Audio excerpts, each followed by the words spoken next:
ओम नमः शिवाय। ओम नमो भगवते वासुदेवाय। ओम देवकी सुत गोविंदवासुदेव जगतपति देव तनियम कृष्ण त्वाम अहम शरणम गतः।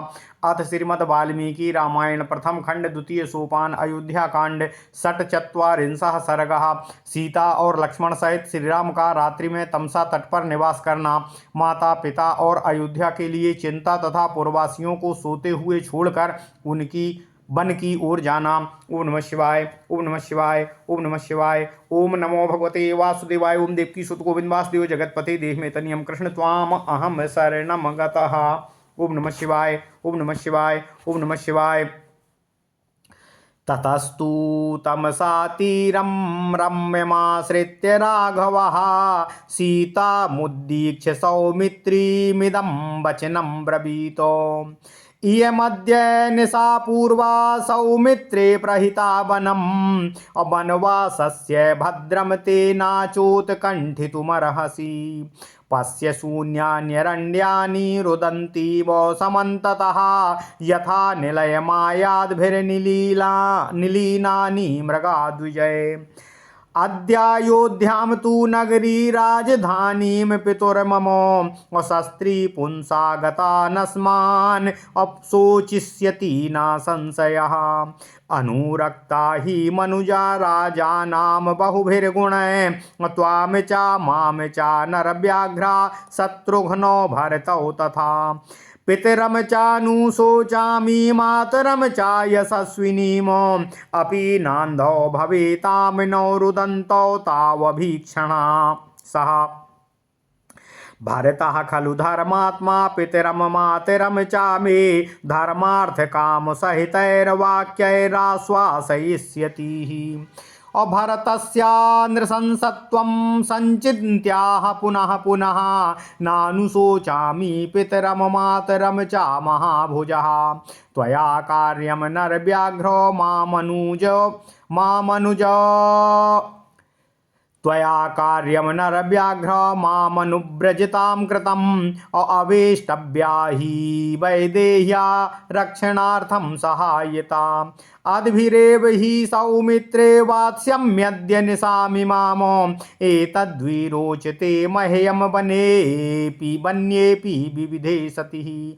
एवमुक्त्वा तु सौमित्रीं सुमन्त्रमपि राघवः अप्रमत्तस्त्वमश्वेषु भव सौमित्र्युवाच।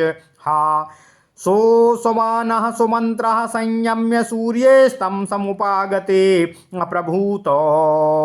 प्रभूतये वसान् कृत्वा बभूव प्रत्यनन्तरः।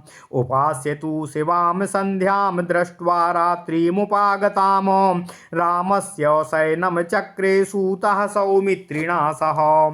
ताम शय्यां तमसा तीरे वीक्ष्य वृक्षदलैर्वृतां रामः सौमित्रिणा सार्धं सभार्यः संविवेशः। ओम नमः शिवाय। ओम नमः शिवाय। ओम नमः शिवाय।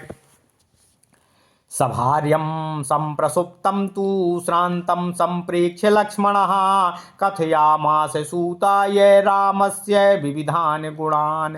जाग्रतो रेवतां रात्रिं सौमित्रे रुदितो रविः सूतस्य तमसा तीरे रामस्य ब्रुवतो गुणान्। अगोकुलाकुलसीताया गोकुलाकुलतीरायास्तमसायां विदूरतः अवसत तत्र तां रात्रिं रामः प्रकृतिभिः सह। उत्थाय च महातेजा प्रकृतिस्तां निशम्य च अब्रवीद भ्रातरं रामो लक्ष्मणं पुण्यलक्षणम् अस्मदव्येपेक्षान् सौमित्रे निर्व्यापेक्षान् ग्रहेष्वपि वृक्षमूलेषु संसक्तान् पश्य लक्ष्मण साम्प्रतम्। यथैते नियमं पौराः कुर्वन्त्यास्मिन्निवर्तने अपि प्राणान् न्यासिष्यन्ति न तु त्यक्ष्यन्ति निश्चयम्। यावदेव तु संसुप्तास्तावदेव वयं लघुः रथमारुह्य गच्छामो पन्थानां कुतो भयम्। ओम नमः शिवाय। ओम नमः शिवाय। अतो भूमोऽपि नेदानीमिक्ष्वाकुपुरवासिनः अस्वापेयोरनुरक्ता मां वृक्षमूलेषु संसृताः पौराह्यात्मकृताद् दुःखाद् विप्रमोच्या नृपात्मजय नातु खल्वात्मना योज्याः दुःखेन पुरवासिनः अब्रवीलक्ष्मणो रामं साक्षात् धर्ममिव स्थितं रोचते मे तथा प्राज्ञो क्षिप्रमारुह्यतामिति अथ रामो ब्रवीत सूतं शीघ्रं संयुज्यतां रथो गमिष्यामि ततोरण्डं गच्छ शीघ्रमितः प्रभो सूतस्ततः सन्त्वरितः स्यन्दनं तैर्हयोत्तमय योजयित्वा तु रामस्य प्राञ्जलिः प्रत्यवेदयतो अयं युक्तो महाबाहो रथस्ते रथिनां वरः त्वरयारोह भद्रं ते सतीतः सह लक्ष्मणः स्यन्दनमधिष्ठाय राघवः सम्परिच्छदः शीघ्रकामाकुलावर्तां तमसामन्तरन्नदीम सा सन्तीर्य महाबाहु श्रीमानो शिवं कण्टकम् अप्रापद्यत महामार्गं भयम् अभयदर्शिनाम। ओम नमः शिवाय। ओम नमः शिवाय।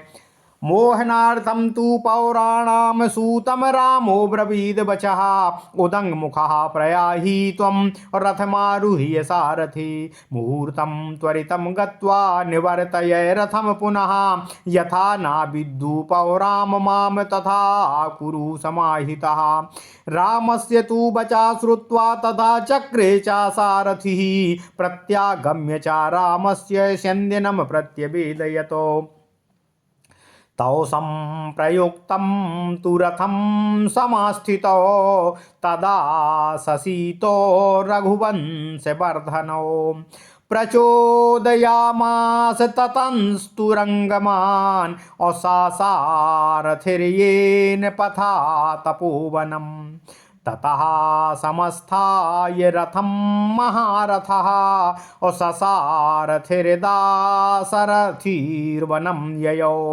उदङ्मुखं तं तु रथं चकारो प्रयाणामङ्गल्यनिमित्तदर्शनात्। ओम नमः शिवाय। ओम नमः शिवाय। ओम नमो भगवते वासुदेवाय। ओम देवकीसुत गोविंद वासुदेव जगतपते देहि में तनियम कृष्ण त्वाम अहम शरणम गता।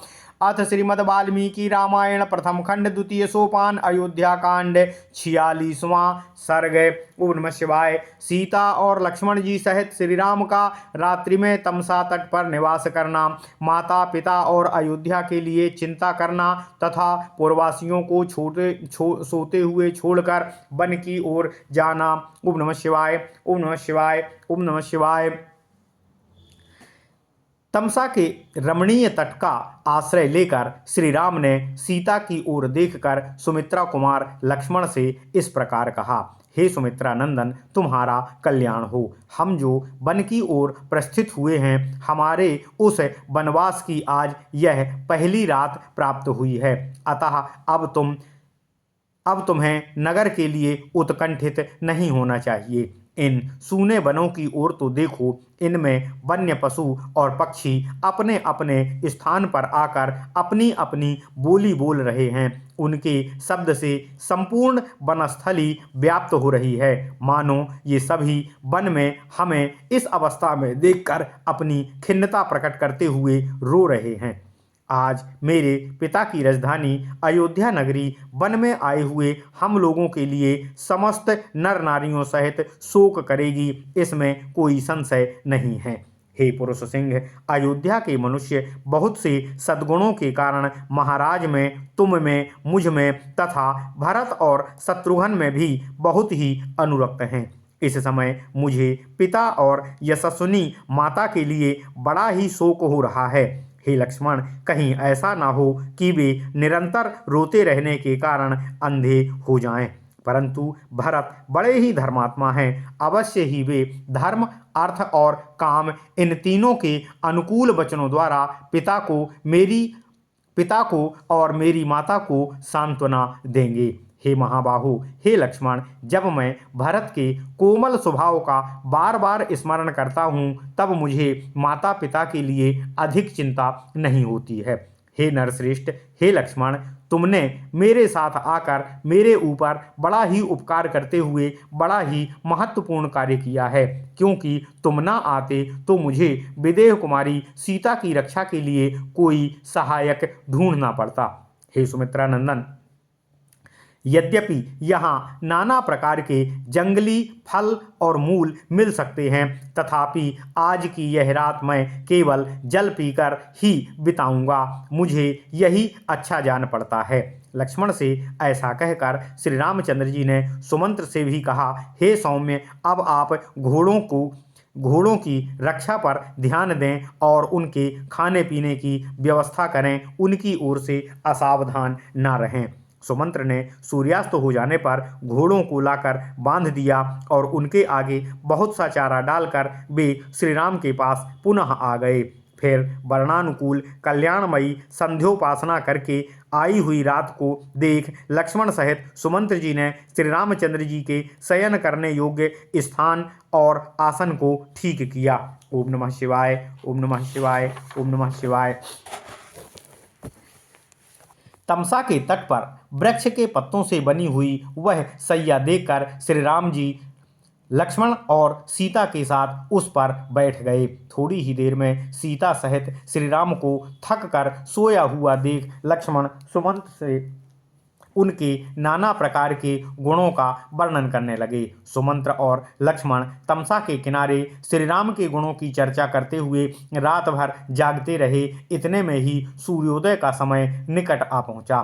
तमसा का वह तट गौओं के समुदाय से भरा हुआ था। श्री रामचंद्र जी ने प्रजाजनों के साथ वहीं रात्रि में निवास किया और वे प्रजाजनों से कुछ दूर पर सोए हुए थे।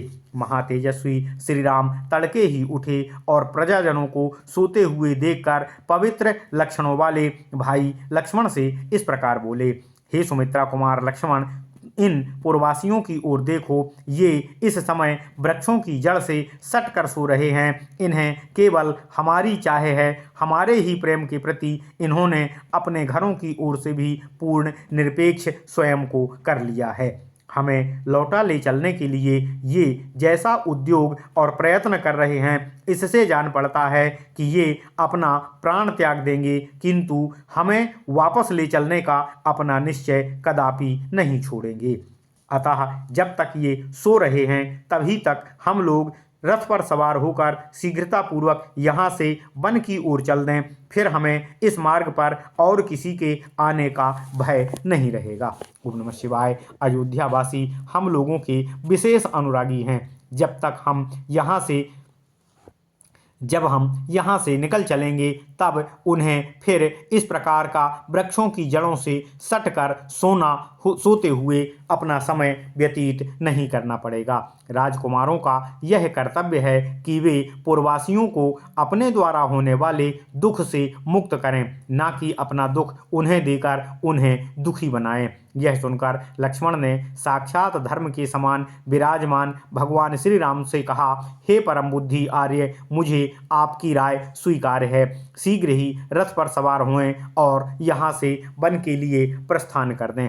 तब श्री राम ने सुमंत्र से कहा, हे प्रभु, आप जाइए और शीघ्र ही रथ जोतकर तैयार कीजिए, फिर मैं यहाँ से जल्दी ही वन की ओर प्रस्थान करूँगा। आज्ञा पाकर सुमंत्र ने उन उत्तम घोड़ों को तुरंत ही रथ में जोत दिया और श्री राम के पास हाथ जोड़कर निवेदन करते हुए कहा, हे महाबाहो, हे रथियों में श्रेष्ठ महावीर, आपका कल्याण हो। आपका यह रथ तैयार हो गया है। अब सीता और लक्ष्मण के साथ आप शीघ्र ही इस पर सवार होइए। श्री रामचंद्र जी सबके साथ रथ पर बैठकर तीव्र गति से बहने वाले भंवरों की भांति तमसा नदी के उस पार हो गए।